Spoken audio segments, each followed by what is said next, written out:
everyone, I wanted to go over the steps that I take when I am ordering fabric online. Now I do order just about all my fabric notions, all my goodies from Farmhouse Fabrics. They are wonderful, and I do have a video going over kind of like tips and things you may not know about when you go to order from them, so that video will be linked down below.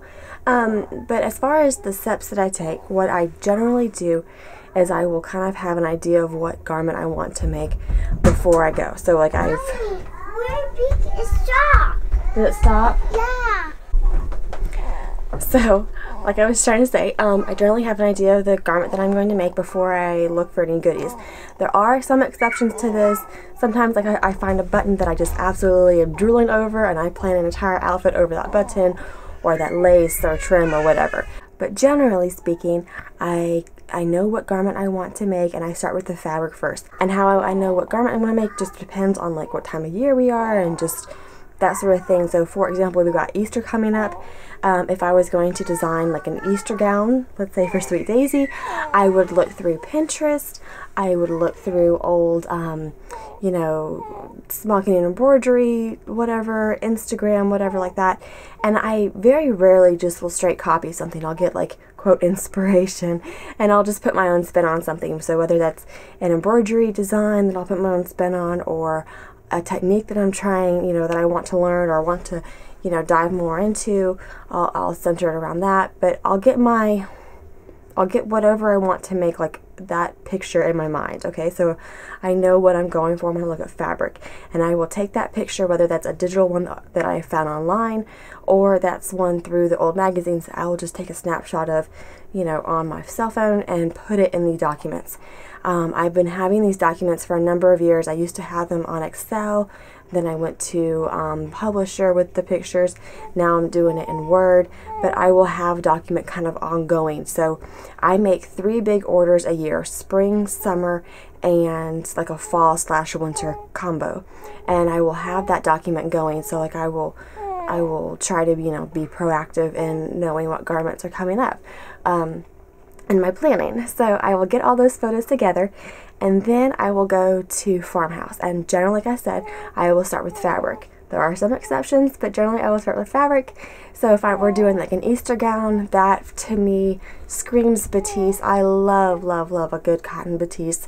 So I'll go through there and I'll pull up, maybe I'll pull up a satin batiste or a Nola, or see what new stuff. Those are kind of like staples that they always have.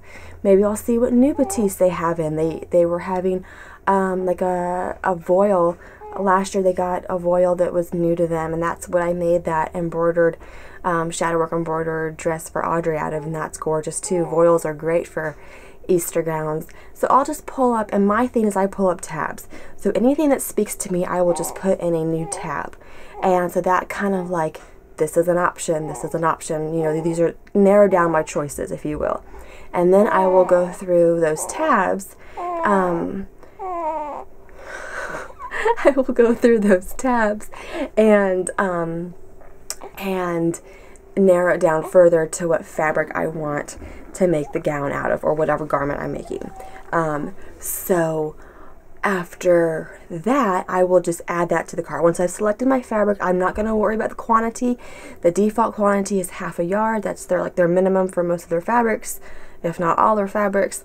And I will just add that to cart, just kind of as a bookmark. Okay, I'm not going to worry about quantities. I like to do all of one step first. I think it makes it more efficient, and it makes it just, it flows better in my opinion.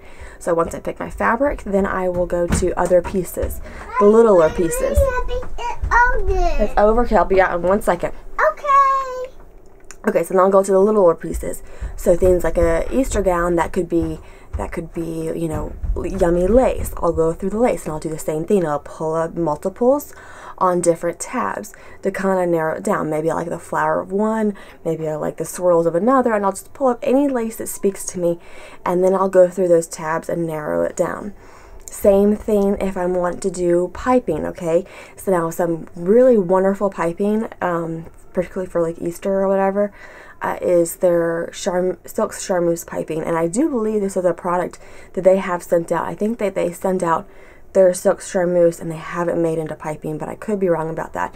But I love this stuff. I have used this for years and years, and it is great for fancy stuff, but it's also great for kind of like, not like super fancy, but like maybe like Sunday best, like, you know, not stuff for the playground, but just stuff that you want to elevate a little bit. This stuff is just, that's what it does, is it elevates whatever you're doing, and it does it in such a very like understated, just elegance. It has like a little bit of just a shimmer to it, just sort of sparkles and smiles at you. I love it.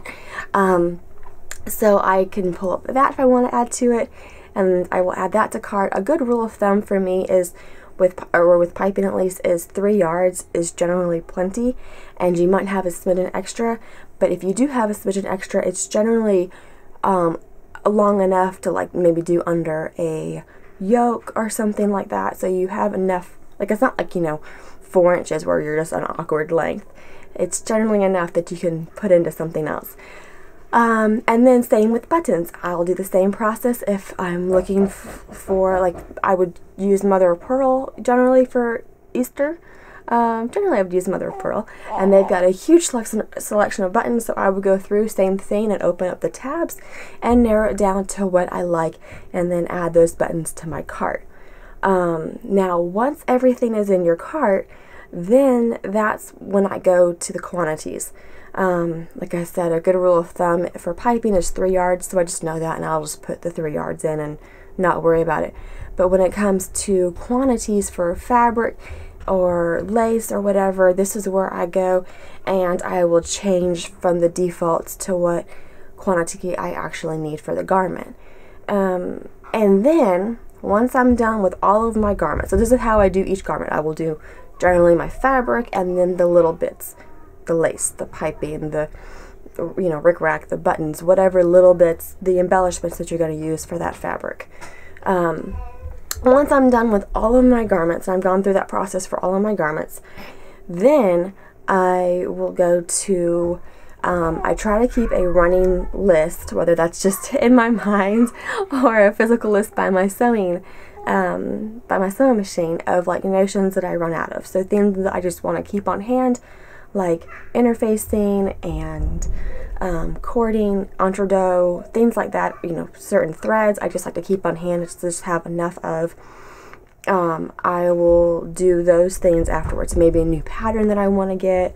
And so at that point my cart is basically done. Now one last bit to this, and I do mention it in my tips and stuff from ordering from Farmhouse Fabrics in that video that I mentioned earlier that is linked down below. But just to reiterate, they have a comment box that is amazing. So for my last order, I had a, I'm doing this new technique, and I'll video it, but it's this new technique, and it's based on kind of taking a silk and turning it into like a ribbon sort of thing.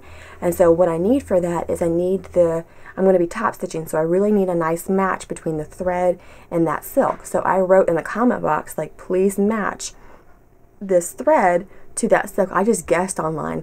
Farmhouse is very aware that you are not there in person, and they try to bridge that gap as much, like, as best as they can. So you can call them if you've got questions or whatever, what fabrics are best used for whatever application. They can answer those sort of questions. They can match colors. You can just put in that comment box, like, I want the flowers, for example, the flowers of one fabric, you know, maybe they're blue or something, you want that to match a solid blue corduroy or whatever. They will do that for you. Maybe you just want them to coordinate, maybe, you know, meaning that's the same undertone. In my case, I wanted the thread to be as much of an exact match as possible. Of course, I'm just guessing and looking online, whereas they can actually match it in person. So you can just put that in the comment section and they will do that. And that's sort of my process on how to order fabric online. For me, it's fairly streamlined. The other thing that's nice about Farmhouse is that their cart just lasts. I don't know how long it lasts for, but I've been working on, or I have in the past, worked on a single cart for a number of weeks. Maybe you've got distractions like little ones, or you just want to let things marinate and see how you feel about stuff in the morning. Whatever it is, you can put things in your cart. It will constantly update no matter what tab you are on, and as long as you're on the same browser, don't go from like, you know, Internet Explorer to Mozilla or something, but as long as you're on the same browser, it will constantly update, so it doesn't matter what tab you're working on, and it will stay in there for several weeks. I don't know exactly when it expires, but I've done it for several weeks and it stayed in there. So you can constantly go back and, you know, alter things as you might change your mind or whatever. So that's how I do my my fabric ordering, and I hope this was helpful. If you have any questions, put them in the comments below and I will do my best to answer them. And as always, I appreciate y'all for watching, and I hope to catch y'all next time.